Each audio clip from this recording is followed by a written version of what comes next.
በስመ አብ ወወልድ ወመንፈስ ቅዱስ አሃዱ አምላክ አሜን። በአብ ስም አምነን አብን ወላዲ ብለን፣ በወልድ ስም አምነን ወልድን ተወላዲ ብለን፣ በመንፈስ ቅዱስ ስም አምነን መንፈስ ቅዱስን ሰራጺ ብለን፣ ሦስትነቱ አንድነቱን የማይከፋፍለው፣ አንድነቱ ሦስትነቱን የማይጠቀልለው አንድ አምላክ ብለን እናምናለን።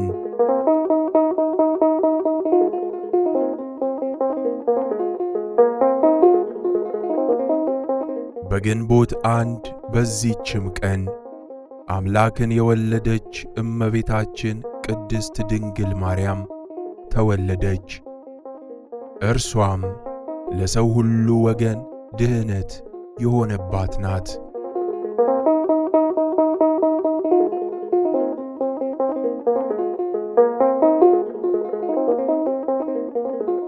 የቤተ ክርስቲያን ሊቃውንት እንዳስተማሩትና እንደጻፉት በእናቷ በሐና በኩል ያሉ የእመቤታችን ቅድመ አያቶቿ ጴጥርቃ፣ ቴክታ ሲባሉ ሁለቱም ሰዎች ደጋጎችና እግዚአብሔርን የሚፈሩ ያለምንም መጠራጠር በፍጹም ልቦናቸው በአምላካቸው የሚተማመኑ ነበሩ።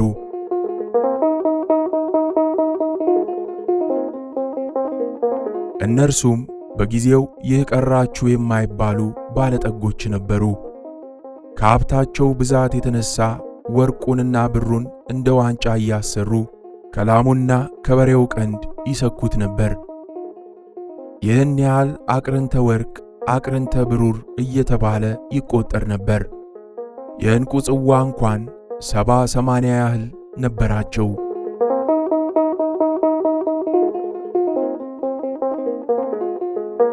ከዕለታት ባንዳቸው ጴጥርቃ ከቤተ መዛግብቱ ገብቶ የሀብቱን ብዛት አይቶ ሚስቱ ቴክታን የሰበሰብነው ገንዘብ እንኳን ለኛ ለልጅ ልጅ ይተርፍ ነበር፣ አንቺም እኔም መካነንና የሚወርሰን ልጅ የለንም በማለት ተናገራት። እርሷም እንዲህ ማለቱ ወላድ የፈለገ መስሏት በሐዘን አምላክ እስራኤል ከኔ ልጅ ባይሰጥህ ከሌላ ይሰጥ ይሆናልና ሌላ አግብተህ ውለድ አለችው። እርሱም ይህንስ እንዳላደርገው በልቤም እንዳላስበው የእስራኤል አምላክ ያውቃል በማለት ተናገረ። እርሷም አዝና ሳለ ራእይ ታያለች። ነጭ እምቦሳ ከማኅፀኗ ስትወጣ እምቦሳይቱ እንቦሳ እየወለደች እስከ 7 ስትደርስ ሰባተኛዋ ጨረቃ ፀሐይን ስትወልድ አይታ በአድናቆት የእግዚአብሔር ሥራው ድንቅ ነው፣ ትናንትና ማታ በሕልሜ ነጭ ጥጃ ከማኅፀኔ ስትወጣ ያቺም ነጭ ጥጃ ደግሞ ነጭ ጥጃ ስትወልድ እንደዚህ የሆነ እስከ 7 ትውልድ ሲደርሱ ሰባተኛይቱ ጨረቃን ስትወልድ ጨረቃዋ ደግሞ ፀሐይን ስትወልድ አየው በማለት አስረዳችው። እርሱም በእጅጉ ተደንቆ ሕልም ከሚፈታ ሰው ዘንድ በመሄድ የሚስቱን ራእይ ነገረው።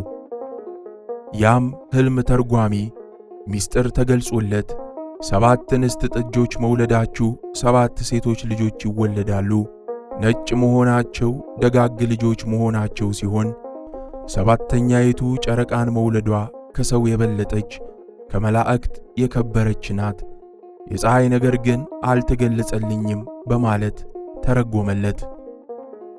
እርሱም ለሚስቱ ነገራት። እርሷም የእስራኤል አምላክ የሚያደርገውን እርሱ ያውቃል በማለት ፈጣሪዋን አመሰገነች። ከዚያም ጸንሳ ሴት ልጅ ወለደች። ስሟንም ሄሜን አሏት።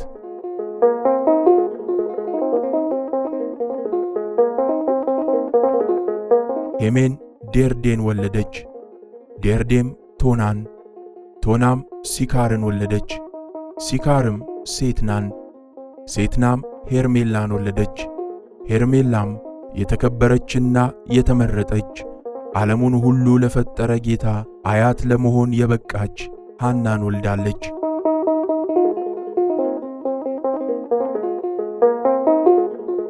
የዝማሬና የትንቢት ጸጋ ከእግዚአብሔር የተሰጡት ክቡር ዳዊት ስለ ቅድስት ድንግል ማርያም ክብር በተለይም ስለ ስርወ ልደቷ አምላክን መውለዷ አስቀድሞ በመንፈስ ቅዱስ ተገልጾለት በመዝሙረ ዳዊት ምዕራፍ 86 ከቁጥር 1 እስከ 7 ላይ መሠረቶቿ በተቀደሱ ተራሮች ናቸው በማለት የእመቤታችን ስርወ ልደት ከቤተ መንግሥት ከቤተ ክህነት ከሆኑት ከተቀደሱት ከቅዱሱ ኢያቄምና ከቅድስቲቱ ሐና የመሆኑን ነገር በምሳሌ የገለጸው ሊፈጸም ሐና በመልካም አስተዳደግ አድጋ አካለ መጠን ስትደርስ ከነገደ ይሁዳ ከመንግሥት ወገን ኢያቄም የሚባል ደግና ጻድቅ ሰው አጭተው አጋቧት።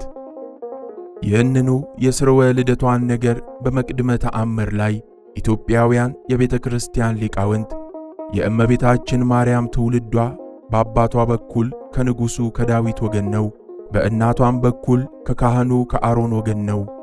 የአባቷ ስም ኢያቄም ነው፣ የእናቷም ስም ሐና ነው ሲል የዘር ሐረጓ ከቤተ መንግሥት ከቤተ ክህነት ወገን እንደሆነ አስተምረዋል።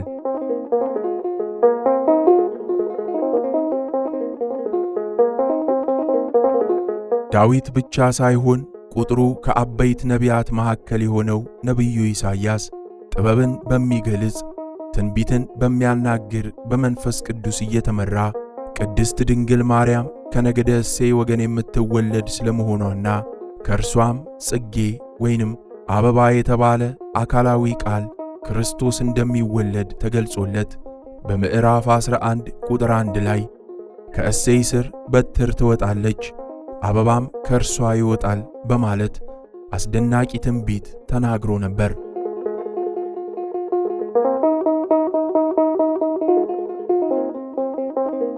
በሚስጥር የተራቀቀና ከፍተኛ የነገረ ማርያም ዕውቀት የነበረው አባ ጊዮርጊስ ስለ ትውልዷ ኢሳይያስ የተናገረውን ትንቢት በመጽሐፈ ሚስጥር ላይ ሲተረጉም ከእሴይ ስር በትር ትወጣለች ከግንዱም አበባ ይወጣል የሚል እንደተጻፈ ያሰበውን ለማድረግ የሚከለክለው የለም። ከኢያቄም ተከፍላ በሐና ማኅፀን ከተጸነሰች ከቅድስት ድንግል የትውልድ ዘር በቀር የበትር ከስሩ መውጣት ምንድነው? የእመቤታችን የማርያም አባቷ ኢያቄም ከእሴይ ዘር ነውና ዳግመኛም ከኢያቄም ሴት ልጁ የመለኮት ሰው መሆን በቀር የአበባ ከግንዱ መውጣት ምንድነው? በማለት የኢሳይያስን ትንቢት በጥልቀት ገልጾታል። ሐናና ኢያቄምንም እግዚአብሔርን የሚወዱ በሕጉ የሚኖሩ ደጋግና አምላክም የመረጣቸው ሲሆኑ ሐና መካን በመሆኗ ምክንያት ሁለቱም ወደ ቤተ እግዚአብሔር ዕለት ዕለት በመሄድ ለዓይናቸው ማረፊያ ለልባቸው ተስፋ የሚሆን ልጅ እንዲሰጣቸው ይማጸኑ እንደነበር ፕሮቶቫንግሊዮም ኦፍ ጀምስ የሚለው ያዕቆብ የጻፈው ጥንታዊው መጽሐፍ በስፋት ይገልጻል።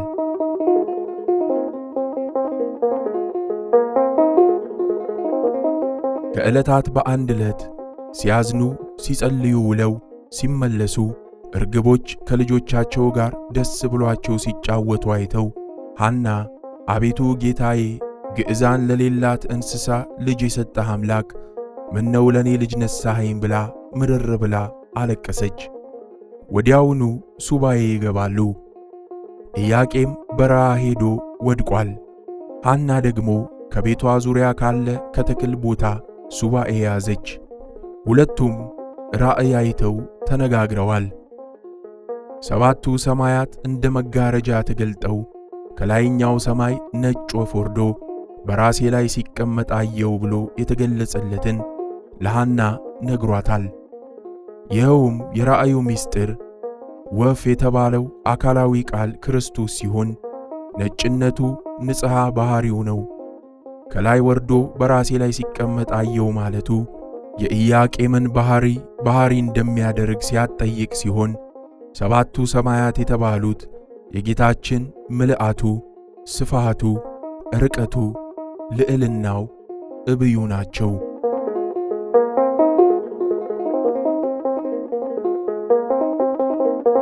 ሐናም ተገልጾላት ለባሏ ነጭ ርግብ መታ በራሴ ላይ ተቀምጣ ከራሴ ላይ ወርዳ በጆሮዬ ገብቶ በማኅፀኔ ስትተኛ አየው ብለዋለች።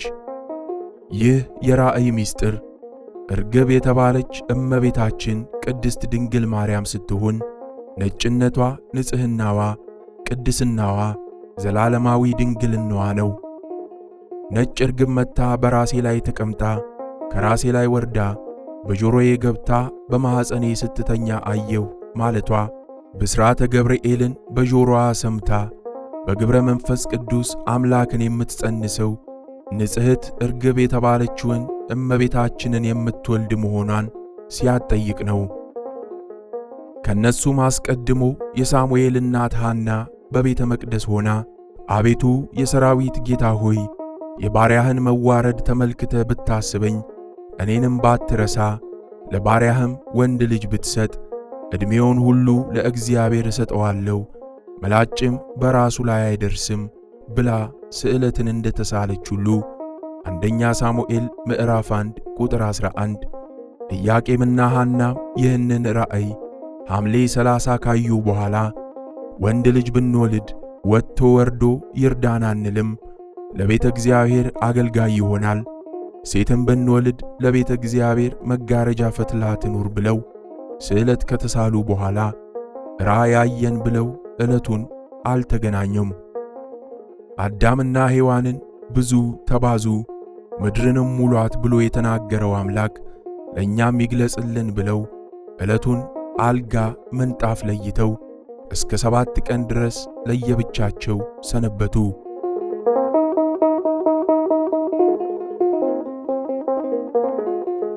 ነሐሴ በባተ በሰባተኛው ቀን ከሰው የበለጠች ከመላእክት ሁሉ የከበረች ልጅ ትወልዳላችሁ ብሎ መልአኩ ለሐና ነግሯት በፈቃደ እግዚአብሔር በብስራተ መልአክ እመቤታችን ነሐሴ 7 እሁድ ተጸንሳለች።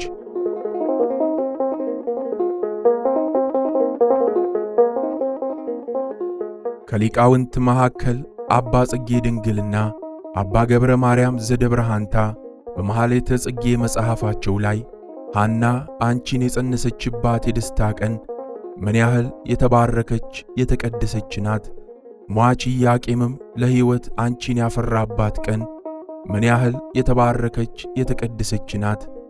አንዲቱ ርግቤ ማርያም አንቺ የዓለሙ ሁሉ መድኃኒት ሆነሻልና ተአምርሽን አመሰግናለሁ በማለት ዓለምን ሁሉ በደሙ ፈሳሽነት ያዳነ ንጉሣችን ፈጣሪያችን ክርስቶስን በድንቅ ተአምር ማኅተመ ድንግልናዋ ሳይለወጥ የወለደችልን ምክንያት ድህኒ እርግበ ሰለሞን የተባለች የቅድስት ድንግልን የመጸነሷን ነገር በአድናቆት ገልጸዋል።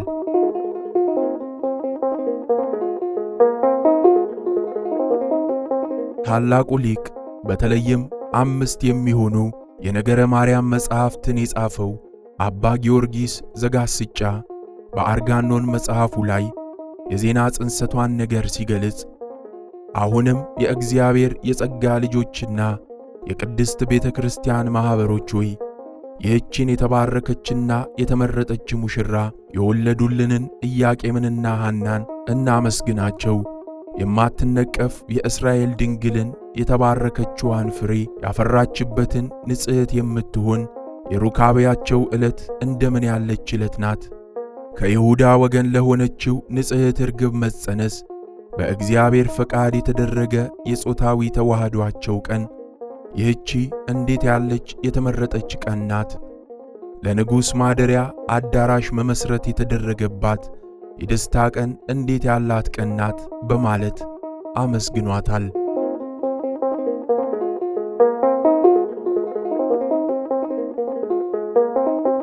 ከ6 ወርም በኋላ የሐና ጽንሷ እየታወቀ ሲመጣ ጎረቤቶቿ መጸነሷን ይረዱ ዘንድ በአድናቆት ማኅፀኗን ይዳስሱ ነበር። በተለይም ዓይኗ የታወረ የሐና ዘመዷ የአርሳባን ልጅ የምትሆን አንዲት ሴት የሐናን ማኅፀን ዳሳ ዓይኗን ብትነካው በርቶላት በታላቅ ደስታ ሆና ሐና ሆይ ብፅዓን ይገባሻል፣ ዓለም ከተፈጠረ ጀምሮ እንዳንቺ በማኅፀኑ የዕውራን ዓይን የሚያበራ የለምና በማለት አመስግናታለች። ከዚህ በኋላ ዝናዋ በሀገሩ ሁሉ ተሰምቶ ሕሙማን ሁሉ ማኅፀኗን እየዳሰሱ ይፈወሱ ነበር።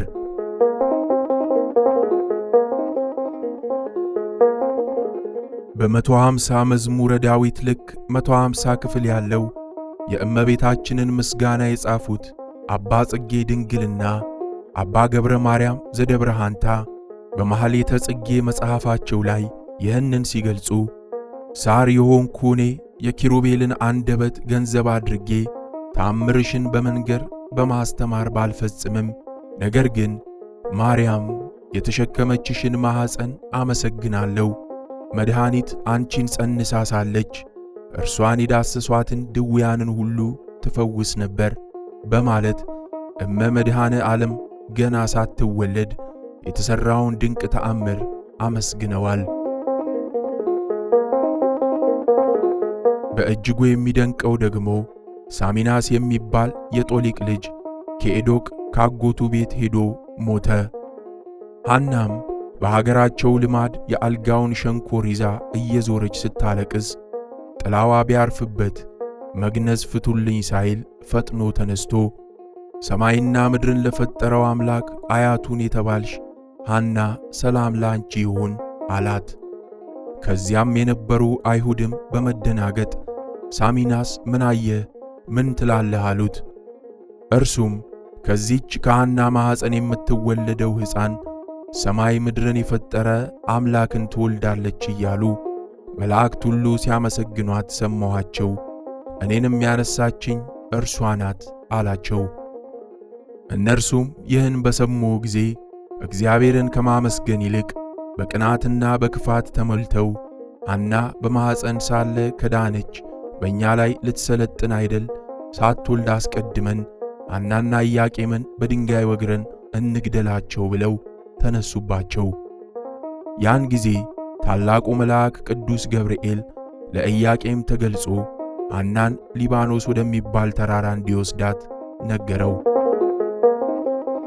ጠቢቡ ሰለሞን በመንፈሰ እግዚአብሔር ተቃኝቶ እመቤታችን በሊባኖስ ተራራ እንደምትወለድ ተገልጾለት ሙሽራዬ ሆይ ከሊባኖስ ከኔ ጋር ነይ፣ ከሊባኖስ ከኔ ጋር ነይ፣ ከአማና ራስ ከሳኔር ከኤርሞን ራስ ከአንበሶች መኖሪያ ከነብሮችም ተራራ ተመልከች በማለት የተናገረው ትንቢት ሊፈጸም ቅድስት ድንግል ማርያም በ5485 ዓመተ ዓለም በሊባኖስ ተራራ ተወልዳለች። መኃልየ ምዕራፍ 4 ቁጥር 10።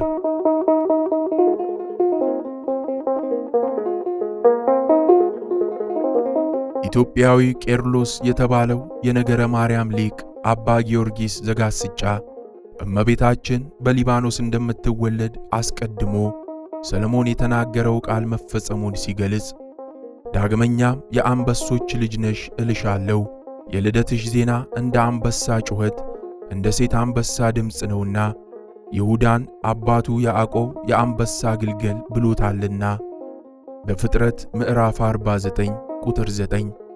ስለዚህም የአናብስት ልጅ አልኩሽ ሰለሞን እንዲህ ሲል እንደተናገረ ሙሽራይት ሆይ ከሊባኖስ ተራራ ነይ፣ ከአንበሶች ጉድጓድ ወጥተሽ ነይ። መኃልየ ምዕራፍ 4 ቁጥር 10።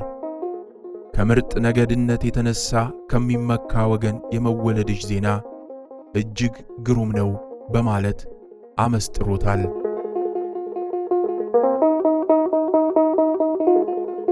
ኢትዮጵያውያን ሊቃውንት አባ ጽጌ ድንግልና አባ ገብረ ማርያም ዘደብረ ሐንታ በማኅሌተ ጽጌ የነገረ ማርያም መጽሐፋቸው ላይ ትንቢት ከተነገረለት ከአንበሳ ጉድጓድ ድንግል ሙሽራ በተገኘሽ ጊዜ የንጉሶች ንጉሥ የሰለሞን ልቡ እንደተደሰተ ደስ ባላቸው በመላእክት አንድነት ፊት ታምርሽን እየተናገርኩ የሐና አበባ ማርያም እዘምርልሻለሁ፣ ወተትን ጠብቶ እንደሚዘል እምቦሳም ዝልል ዝልል ይለኛል በማለት ሰለሞን ስለ ቅድስት ድንግል ማርያም ልደት የተናገረው ትንቢት ፍጻሜውን አግኝቶ ታላቅ ደስታን ለሁላችን እንደሰጠን አብራርተው ገልጸዋል።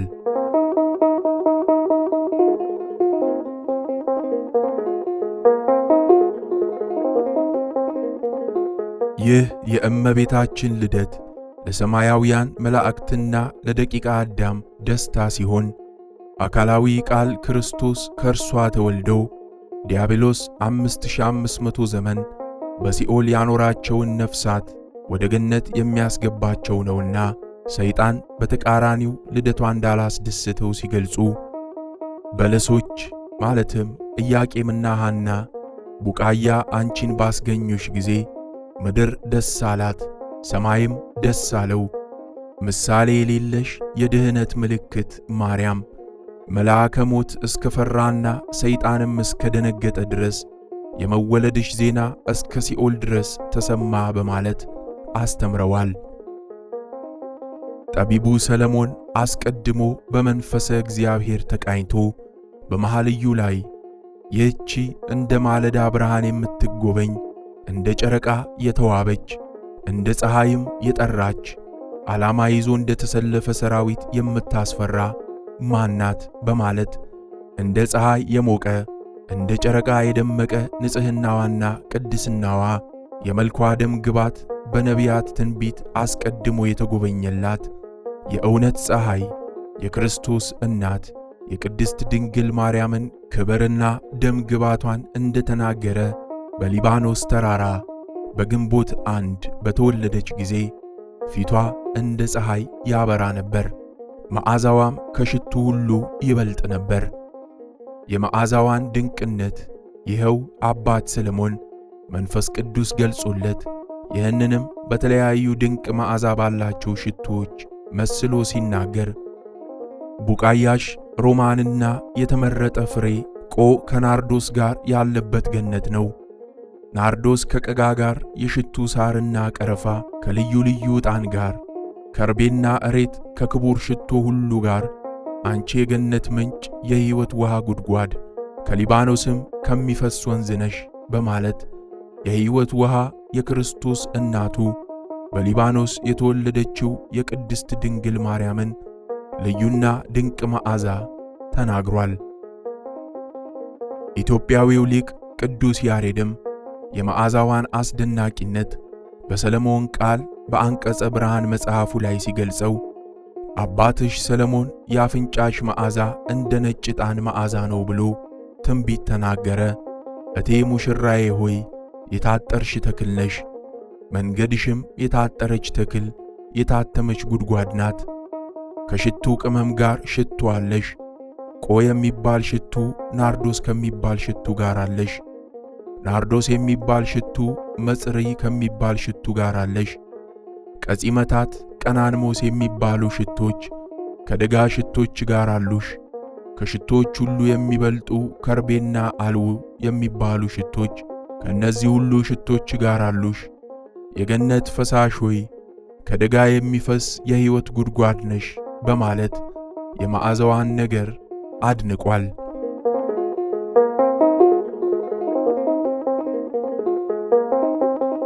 የእመቤታችን ጣዕመ ውዳሴዋ በእጅጉ የበዛለት ሊቁ አባ ጊዮርጊስም በአርጋኖን ምስጋናው ከሰለሞን ቃል በመነሳት የመዓዛዋን ነገር ሲያደንቅ ከማኅፀንሽም ፍሬ ወደ አፌ ጨምራለሁ፣ የፍሬሽ ደምም ለጉሮሮዬ የጣፈጠ ነው፣ የሽቱሽ መዓዛም ለአፍንጫዬ ያማረ ነው፣ የድንግልናሽ ክብርም ልቦናዬን እንደ ከረመ ንጹሕ ወይን ደስ ያሰኘዋል።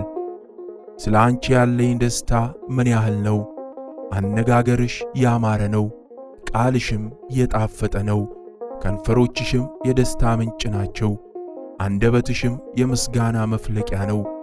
እጅግ በጣም አማርሽ፣ ቁመትሽ የሰሌን ዛፍ፣ የልብሶችሽ መዓዛም አፈው በመባል እንደሚታወቀው ሽቱ፣ የአፍንጫሽ መዓዛም እንደ ወይን አበባ ሽታ የሚሆንልሽ ድንግል ሆይ ደስታሽን እወደዋለሁ።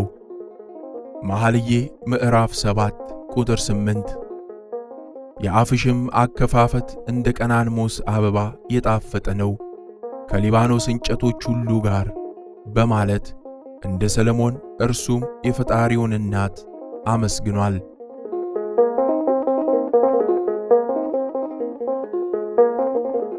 ሐናና ኢያቄምም በእጅጉ ተደስተው በተወለደች በ8 ቀኗ ስሟን ማርያም ብለው ሰየሟት። ለእግዚአብሔርም ምስጋና ይሁን። የሥጋና የነፍስ መድኃኒት የሆነች እርሷን እናቱን ለሰጠን፣ በረከቷም ከሁላችን የክርስቲያን ወገኖች ጋር ለዘላለሙ ይኑር አሜን።